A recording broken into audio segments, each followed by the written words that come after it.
Daniel, þú ert Icelandic Glacier-meistari í ár til hamingju. Já, takk fyrir það. Hvað tekur út úr þessu móti? Ég er bara að reyna að koma strákurum í smá takt og sjá hvernig liðið er svona að koma saman og tjela sig. Og náttúrulega Ástralinn og Bandaríkjamaður var með í dag, en Breti var ekki með. Þannig að við þurfum að ná leik fljótlega með öllu saman og sjá hvernig það er að koma út. En margt gott sem maður er að sjá sem maður er búinn að leggja inn á æfingum, bæði í vörn og sókn, en vantar aðeins upp á. En það var fyrsti stress og fyrsti mínúti, það var alveg stígandi í liðinu. Fyrsti leikurinn var svona vel ryðgaður, en svo maður sér svona mótið hjá flestu liðum að það er ekki að ágjöra sóknina þetta.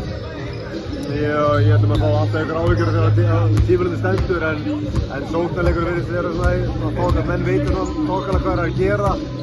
Við ættum að setja miklu meira inn náttúrulega svona, en svona yfir höfuð þá allt í lagi, en við verðum líka að hafa í huga að liðin eru komin mjög stutt á leið varnarlega, við verðum kannski að spila móti og við líka sjálfir, þannig að þetta er svona, já, margt gott en samt sem að marga hæfileikaríka sóknarmenn.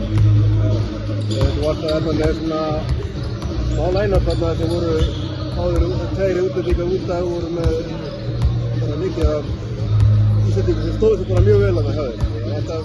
Það er svolítið að við þurfum alltaf að vera útlendinga en þeir voru svolítið að rúla kerfið vel og þetta er alltaf í vörn.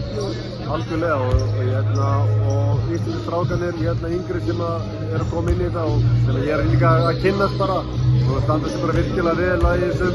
Við erum að taka 4 æfingarleiki núna og bara allir komið virkilega vel inn í þetta og eru að leggja sig fram og maður er að biðja þá og þeir taka sín skot og stundum fara ofur og stundum ekki, en heilt yfir hefur komið að vera virkilega ánægð hvernig þeir eru að koma inn í þetta og já, bara allir. Takk fyrir og gangi bara vel og njóttu. Já, takk.